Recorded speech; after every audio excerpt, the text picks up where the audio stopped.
Three bowlers left.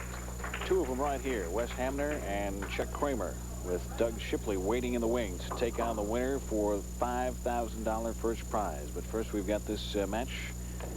Wes Hamner will bowl first. Chuck Kramer, the higher of the seated bowlers, has forced Wes to do so. It's been a little bit of an oddity, too. I mean, I think this may be the first time in quite a while that we've had the higher seated bowler decide to send the other bowler first.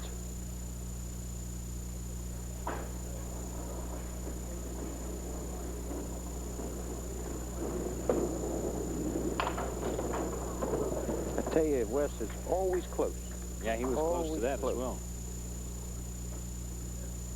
Where Chuck steps up here as Wes shoots for number 8 pin for 10, which he hit. Chuck Kramer, 5 games, 872, very close to 175 average, and was 30 pins from Doug Shipley, who shot 905. Chuck with games of 139, 190, 167, 228, and 148.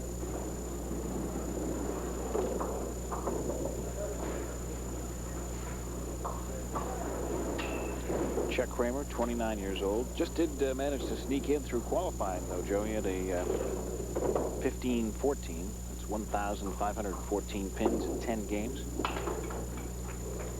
Somebody, I can't recall exactly what he did, but somebody said he threw a triple in the 10th frame. I forget. Whatever he did in the last frame, and that's what got him in. And so many times when that happens, it's just enough to get a guy going, and you start feeling like it may be your weekend.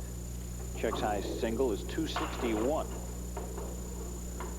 It's a big game. High 3-game set of 592, and like we mentioned earlier, his previous Pro Tour win came at the Holiday Lanes in Manchester, Connecticut, in October of 1989.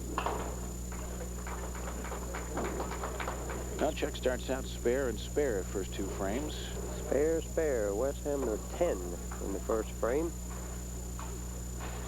He's 3 pins ahead of last game. That's one way to look at it.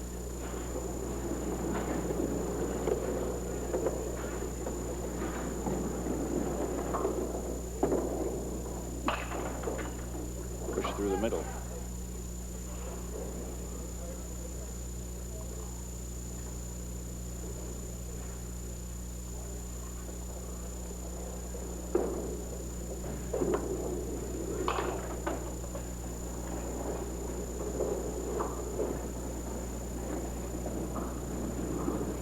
Wes will try to pick up full 10 here, and he does. Not much you can do with that.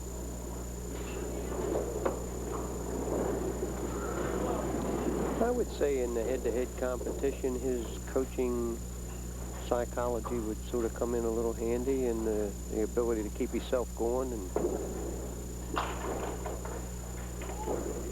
it's going to hit it. Yeah. Okay. A little rooting section back there.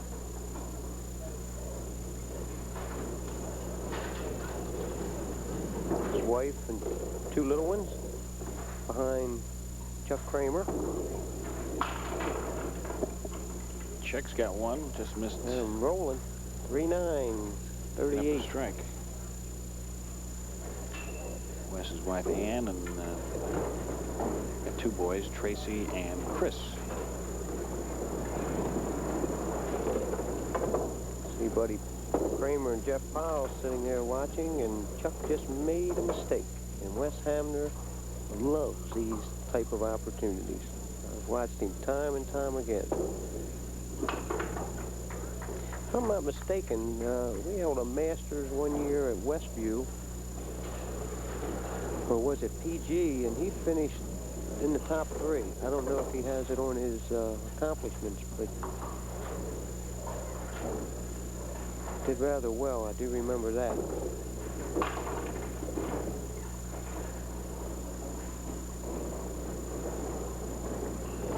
Chuck open in the 3rd, comes back in the 4th, has an opportunity to put a mark up. One of his 2-4, fourth frame.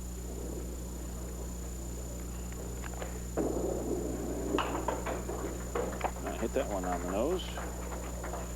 Puts up his third mark of the match.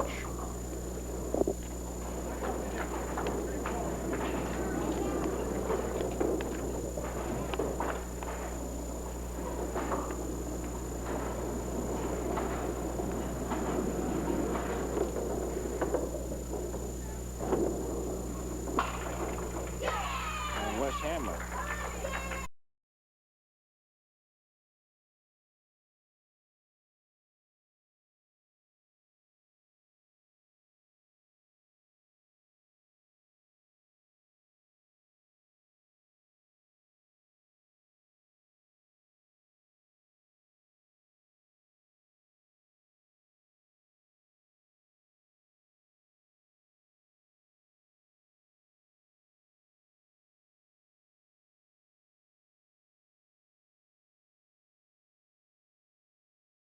.77 after 5 for Wes Hamner. And Chuck Kramer steps in now in the fifth frame, working on the spare in the fourth.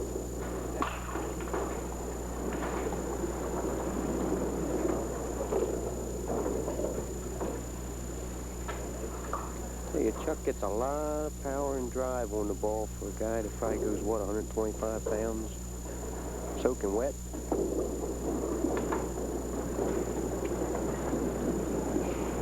Nice straight long arm swing, and when he comes out of the backswing, he brings it down with no fear. Totals a 9 for frame number 5, and the score stands 77-73 in favor of Wes Hamner.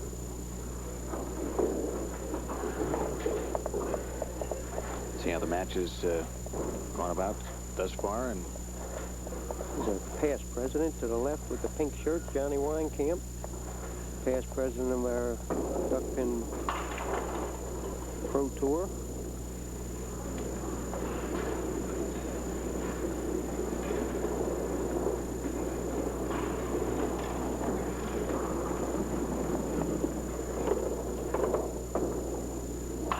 Got it. So Chuck Kramer puts up a spare in the sixth frame.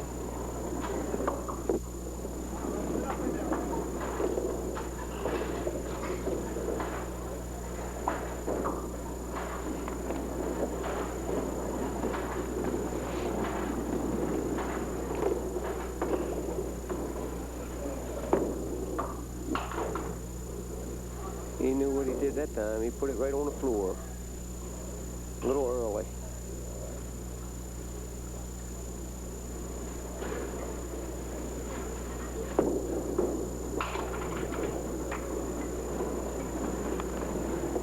Shooting the 4-7 for 10 in frame 6. Lead is going to change hands. As Chuck Kramer has his mark in the 6, 70-83 plus. Wes hits these two, he'll have 87 and a 4-pin lead. Big frame, he's going open 2 in a row. Last time he went open 2 in a row, he threw a double.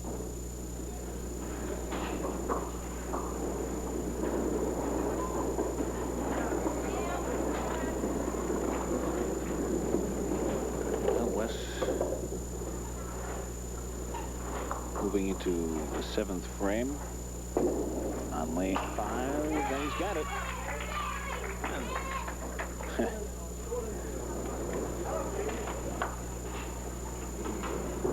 Chuck Kramer steps in now. Chuck has had a pretty good year for himself. Coming into the Masters, he was in 5th place in money winning. Situation, Chuck, anything over 4 takes the lead. 2-pin lead. 89-87. Wes Hamner with a strike in frame number 7. Chuck Kramer shooting a 3-4-6-10.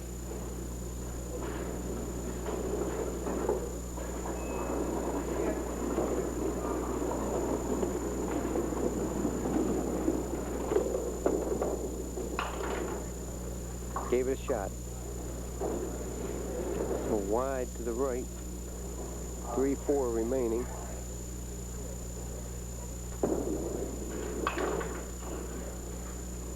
Give it a good try. Finishes up with 98 after 7. So he leads it by 1, but Wes will be counting on a strike. You see the scoring, and note that Wes has had only strikes in this game for marks. And Chuck has had only spares. Shows you how big a strike is, especially when they're back-to-back. Another spare break opportunity here for Chuck Kramer. 4-7.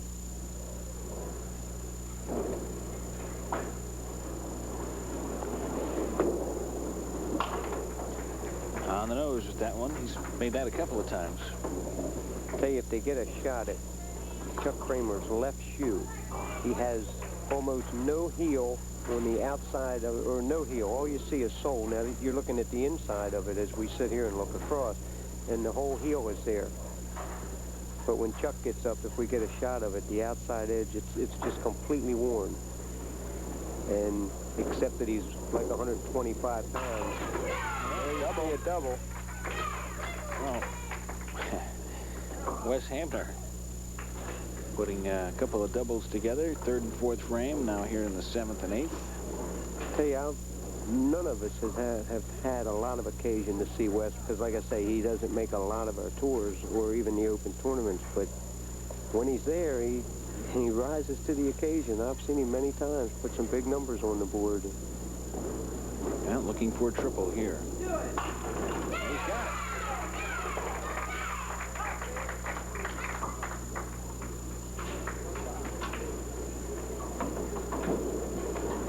What a weapon. Double, triple. Put it in overdrive in the 7th, 8th, and 9th frames of the last match, and he's done the same here.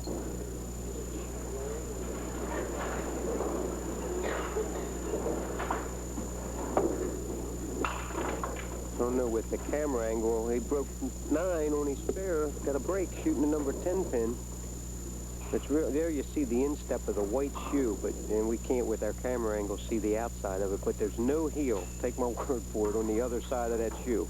It's worn completely down, and he's young, and he's in pretty good shape. He's lightweight, because it's got to put tremendous pressure on your knee to be sliding. You see how the knee bends? I don't know what he did. It went in the channel and bounced out, but I think he hit his ankle.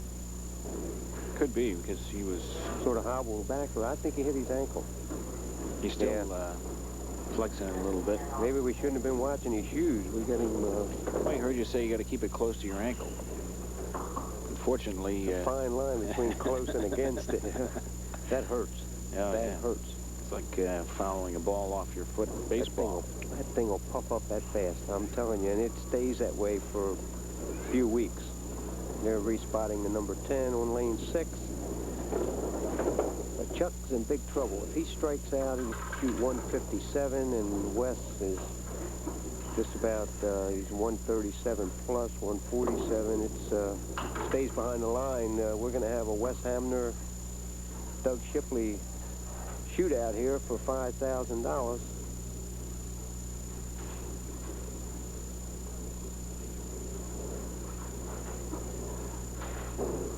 There's a couple of the children. The one boy is Buddy Kramer's little boy. The other 2 boys to the right of the lady are Wes Hamner's children. That little fella right there behind the man with the glasses. I don't see the other one. They don't sit still too long. They go with Dad to a lot of the tournaments, and they're doing a lot of rooting right now. He's giving them a lot to yell about. And as luck has it, Chuck picked that 2-pinner. And Wes will be, once again, just finishing out. Well, Chuck Kramer qualified well today, earlier, and was placed as the number 2 seed. Unfortunately, ran to Wes Hamner, who put the marks on the board when he had to. He was 30-some pins off his today's average, and Wes just finishing up. It's a tough frame to bowl. It really is, because you're trying to finish up. He's going to shoot 170, and if he makes this, he'll be in the 180s.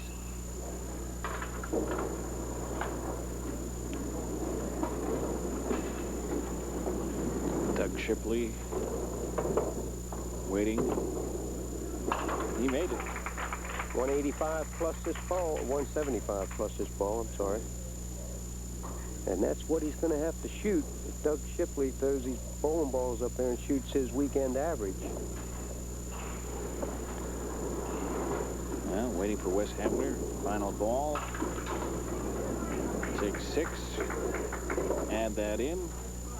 And it's a 181-136 win for Wes Hamner. So Wes Hamner and Doug Shipley for all of the marbles here at the DPBA Men's Masters. $5,000 at stake. We'll have it for you on Duckpin Magic after this.